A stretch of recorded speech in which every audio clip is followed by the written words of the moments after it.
You know the moment when you're standing in front of the fridge at 9 p.m, you're not even hungry, but you're about to eat anyway? Yeah, the moment most people think where the problems start. But guess what? It's not. The problem started 3 hours earlier, you just didn't see it. And that's why you keep doing it over and over.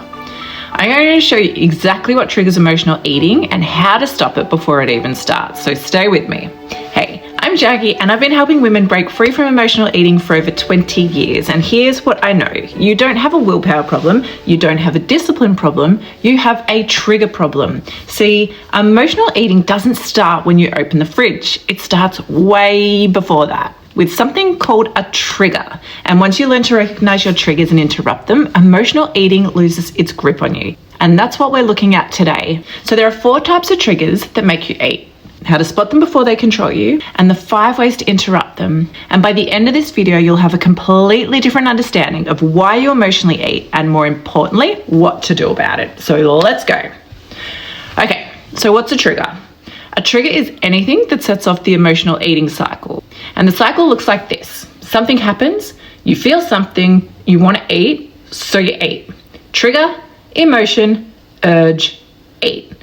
Let me give you a real example. It's a Tuesday afternoon, you're at work. Your boss sends you an email about a project that's behind schedule, your stomach drops, and you feel that wave of stress hit. Within minutes, you're thinking about the chocolate in your desk drawer, and 10 minutes later, you've eaten half the block. And the thing is, most people think the problem is the chocolate or the lack of willpower to resist it. And that's wrong. The problem was the email. That was the trigger. The email triggered the stress. The stress created the urge. The urge led to eating. And the thing is, once you're at the urge stage, it is really hard to stop. You're trying to white knuckle your way through the intense craving while your brain is screaming at you to eat. And that is why willpower never works. You're fighting a battle you've already lost. But if you interrupt the trigger stage before the stress fully hits, before the urge even shows up, you don't have to fight anything. You just don't get triggered in the first place. That's working upstream, and it changes everything. So the question becomes, what are your triggers? Because until you know what sets you off, you can't interrupt it. There are 4 main types of triggers, and I guarantee at least 2 of these are happening to you right now. So let's go through them.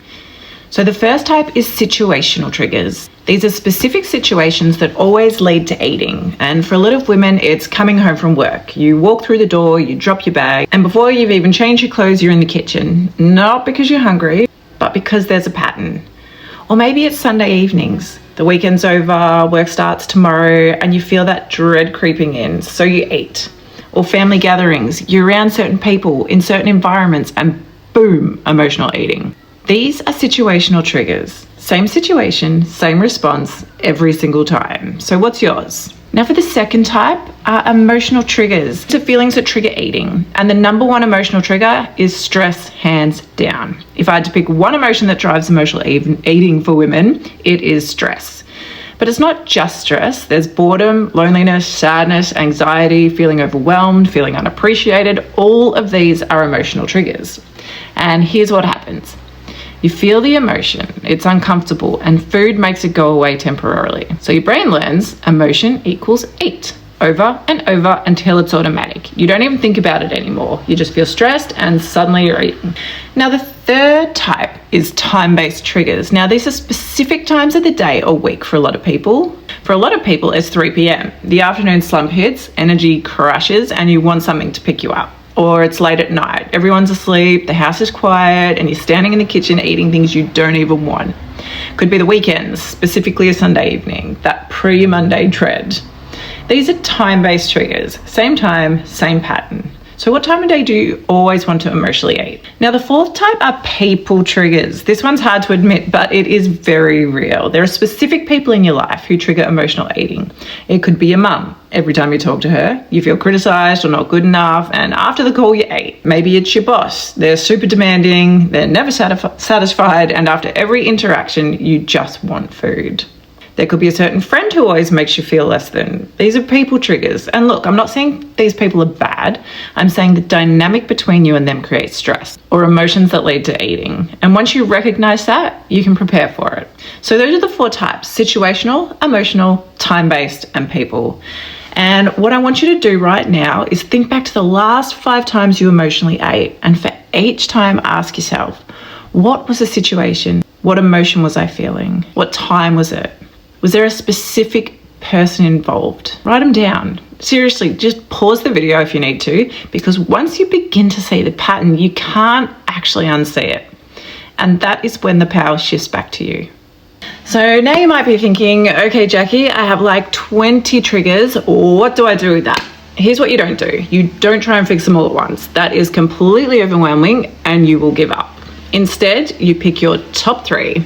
Your top 3 are the triggers that happen most often or feel most powerful. And for most of the women I work with, stress is usually number 1. Coming home from work is number 2, and late night is number 3. Yours might be totally different, but you need to know what they are, because once you know your top 3, you focus all your energy on interrupting those.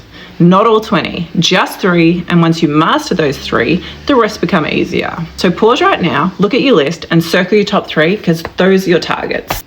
All right, now for the good part. How do you actually interrupt a trigger? I'm going to give you 5 strategies. So for the first one, anticipate and prepare. If you know a trigger is coming, you can prepare for it. So for example, you know you always emotionally eat on a Sunday evening. So on the Sunday morning, you prepare. You plan something for Sunday evening, like a walk or a call with a friend, something that keeps you engaged. Number 2 is the 10-second pause. This one's simple but powerful. When you get triggered, pause for 10 seconds. Before you act in those 10 seconds, you do these 3 things. You notice, I just got triggered. You name it, I'm feeling stressed. My trigger is this work email. And then you choose, do I actually want to eat or do I want to deal with the stress differently? The pause breaks the automaticity. It gives you space to choose. Now, thirdly, use a different tool. So when you're triggered, do you have a need? If you're stressed, you need stress relief. Bored, you need stimulation. Lonely, you need connection. And instead of defaulting to food, you use a different tool. Go for a walk, journal, puzzle, video call. You're meeting the same need, but just not with food. So you're not forcing your way through the evening, hoping you're not going to eat. You create a different pattern.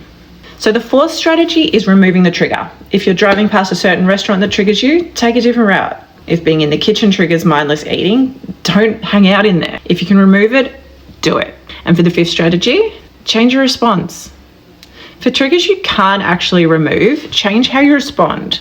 Your old pattern might be walk in, drop your bag, go to the kitchen, eat. The new pattern could be walk in, change clothes, go for a 10-minute walk, and then decide if you actually want to eat. Every morning, take 5 minutes, look at your day. What triggers are you likely to hit today? And whatever it is, prepare for it. If I get stressed at the meeting, I'm going to take a 5-minute walk after instead of eating. That's all you have to do. One little plan, one trigger, one response. Throughout the day, pause, notice, name, and choose. And at the end of the day, have a look at what you learned. You're not trying to be perfect, you're building an awareness, because once you see the trigger, you can interrupt it. So look, if you've been struggling with emotional eating for years, it's not because you're weak. It's because you've been trying to stop at the wrong stage. You've been trying to resist the urge, fight the craving, and use willpower. And that never works. What works is interrupting the trigger before the emotion fully hits, before the urge shows up. That is where your power is. So here's what I want you to do. Go to the link in the description. I've got a free workbook that walks you through creating your personal trigger map and identifying your top 3 triggers.